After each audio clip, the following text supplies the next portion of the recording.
नमस्कार। आज हम बात करने वाले हैं रोंडा बर्न की काफी चर्चित किताब द सीक्रेट के बारे में।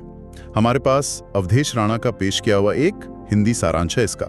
हाँ, और इस किताब का जो सेंट्रल आइडिया है वो है आकर्षण का सिद्धांत, लॉ ऑफ अट्रैक्शन। बिल्कुल, मतलब जो हम सोचते हैं वही हमारी असलियत बन जाता है, जो सोचेंगे वही अपनी तरफ खींचेंगे, है ना? सही। तो आज इसी पर थोड़ी गहराई से बात करते हैं। अच्छा, तो ये सिद्धांत कहता है जैसा सोचोगे वैसा पाओगे। सुनने में तो काफी सीधा लगता है। हाँ बिल्कुल। सारांश बताता है कि हमारे जो विचार हैं वो एक चुंबक की तरह, एक मैग्नेट की तरह काम करते हैं। मतलब अगर नेगेटिव सोचेंगे तो बुरा होगा और पॉजिटिव सोचेंगे तो अच्छा। हाँ, मोटे तौर पर यही। पर इसमें एक चीज और है, सिर्फ सोचना काफी नहीं है।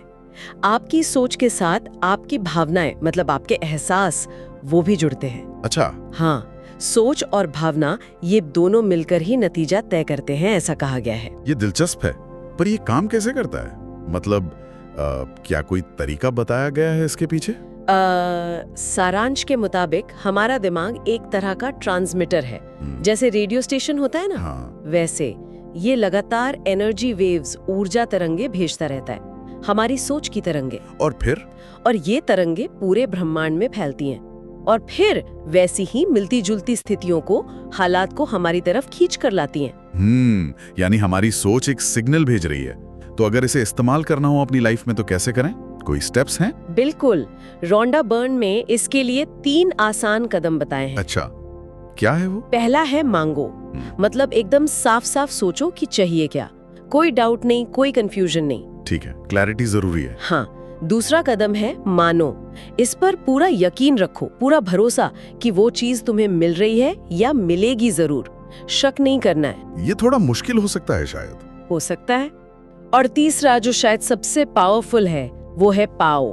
पाओ मतलब ऐसा महसूस करो, वो फीलिंग लाओ जैसे वो चीज तुम्हें मिल ही चुकी है, अभी इसी पल। उस खुशी को, उस एहसास को जीना।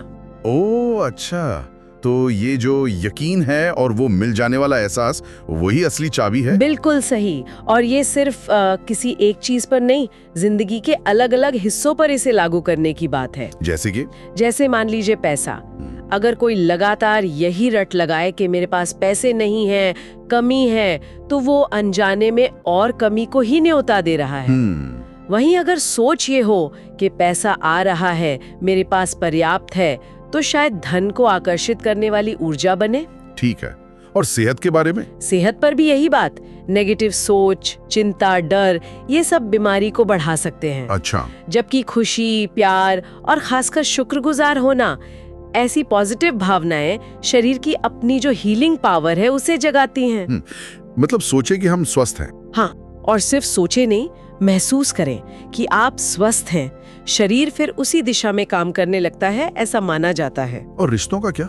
रिश्तों पर भी यही लागू होता है। अगर आप रिश्तों में सिर्फ कमियां ढूंढते रहेंगे तो वो कमियां और बढ़ेंगी। सही बात है। लेकिन अगर आप प्यार, सम्मान, अच्छी चीजों पर ध्यान देंगे, उनकी कल्पना करेंगे, तो शायद वही चीजें आपके रिश्तों में वापस आएं। इसमें एक और बात पर काफी जोर दिया गया है, कृतज्ञता यानी ग्रेटिट्यूड, है ना? हाँ बिल्कुल, ये बहुत अहम है। ब्रह्मांड को या बस यूं ही अपनी जिंदगी की छोटी छोटी चीजों के लिए भी धन्यवाद देना, थैंक यू कहना। इससे क्या होता है? कहते हैं इससे आपकी एनर्जी का लेवल बदलता है, एक पॉजिटिव वाइब्रेशन बनती है जो और अच्छी चीजों को आपकी तरफ खींचती है। और वो विजुअलाइजेशन वाली बात, मन में तस्वीर बनाना? हाँ, वो भी इसी से जुड़ा है। आंखें बंद करके अपनी मनचाही जिंदगी को देखना पूरी डिटेल में और उसे महसूस करना जैसे वो अभी सच है। जैसे कोई फिल्म देख रहे हो अपने दिमाग में।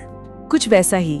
माना जाता है कि ये जो मानसिक तस्वीर है, ये असलियत को अपनी तरफ खींचने में मदद करती है। तो कुल मिला के बात यही है कि हमारी सोच में गजब की ताकत है। चाहे वो पैसा हो, सेहत हो, रिश्ते हो, हाँ, या कामयाबी हो, अपने विश्वास और पॉजिटिव सोच से हम इन चीजों को अपनी जिंदगी में ला सकते हैं। जैसा कि सारांश के आखिर में भी कहा गया है, आप वही बनते हैं जो आप सोचते हैं। और ये भी कि आपकी सोच ही आपका भविष्य बनाती है। बिल्कुल।